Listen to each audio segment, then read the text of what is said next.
I'm out here in the high tunnel next to my propagation chamber. I'm going to pot some of these things up.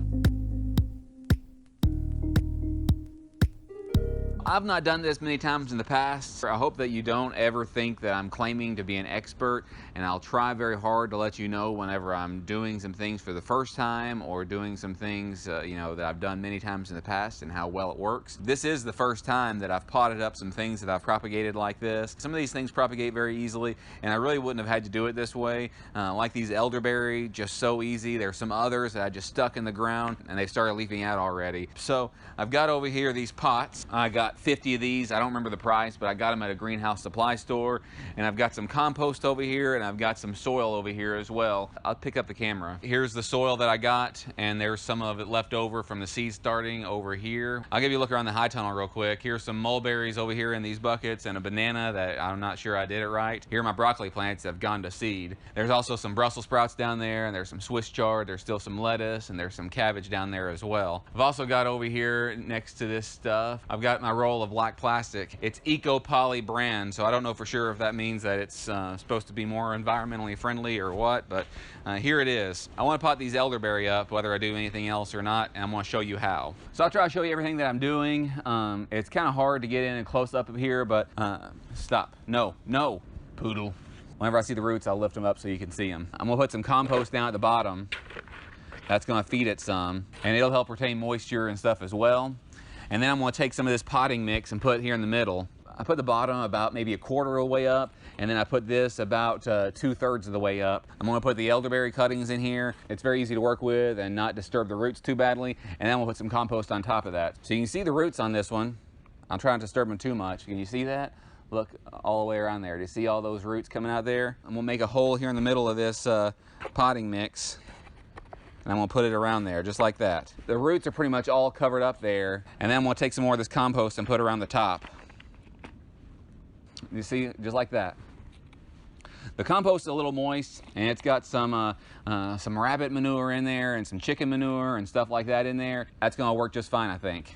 So I got to put some water in this here in just a little while. So I'll do that here shortly, but I'm going to set this aside, and we'll do it again. So about a quarter of the way up in there, do you see that? That's about how much I've got in there. And I think this is a 5-inch pot. I think that's what size it is. And then I'm going to put this potting mix, and I'm going to put it about 2/3 of the way up. This isn't exact at all. And here's another one. Look at all those roots. So that's going to do really well.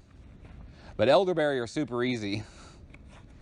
You don't have to do much for elderberry at all. But they're going to thrive in this. And what I'll do is this winter, I think I'll wait till this winter. And they'll have grown a bit. They'll probably be, you know, a few feet tall by this winter when they're in dormancy. That's when I'll plant some of these, and I might save some to, you know, sell or trade or something. These are Adams variety. It's got a few roots on there. It's not quite as good as the other ones, but it's got enough that it'll do it. So the compost at the bottom. And also the good thing about this compost in here as well is it's going to provide some life to this soil, because this nutrient holding mix is, you know, pretty much it's sterile. It don't have much life in the soil, but this compost does. It's got the manure, and it's got bacteria and microbes and all that stuff in there, so it's really good stuff. I'll do one more for you. This over here is a fig that I got from a cutting from my brown turkey fig in my front yard. I'm going to do the exact same thing. Oh, look at the roots on it. It's good. Look at that. Looks good, don't it? I'm going to get some water over here, and I'm going to water these up, water these in. All right, so I got a bucket full of water here.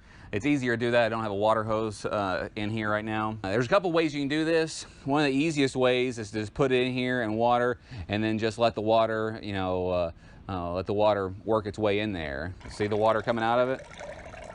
I've got a pitcher right here that makes it easier. And I can put that on top, so that way it'll get all soaked from the top and from the bottom.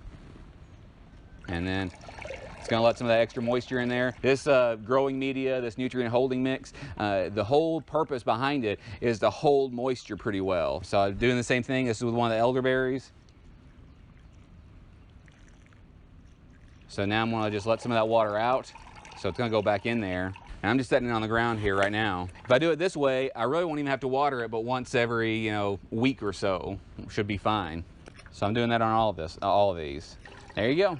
It's easy as that. So I'm gonna finish these up, but I'm not gonna film it all. Probably end up just filming or just finishing with the elderberry. And I've got probably 20 or so in here. I got these from the Texas boys. They were very generous. I really appreciate them sending those. And I've got a line on a couple of other varieties of elderberry that I'm gonna get soon. Anyway, if you do like things like this and you wanna see what we're doing here, we do things with vegetables and plants and propagation and nursery stuff. And we also do things with our animals, because we've got pigs and chickens and cattle, and we've got rabbits and you know, all sorts of different stuff. We're trying to make a sustainable homestead here, and animals are a part of that. Animals help provide some of this manure. We feed them. Eventually we'll be able to make this closed loop where we can pretty much provide all the things that we need from the homestead, which would be a wonderful thing. And if you want to see that journey, we're still pretty early on in it. If you want to see that journey, then make sure to subscribe to our channel and hit that notification bell so you don't miss anything that we have going on. Till next time, thanks.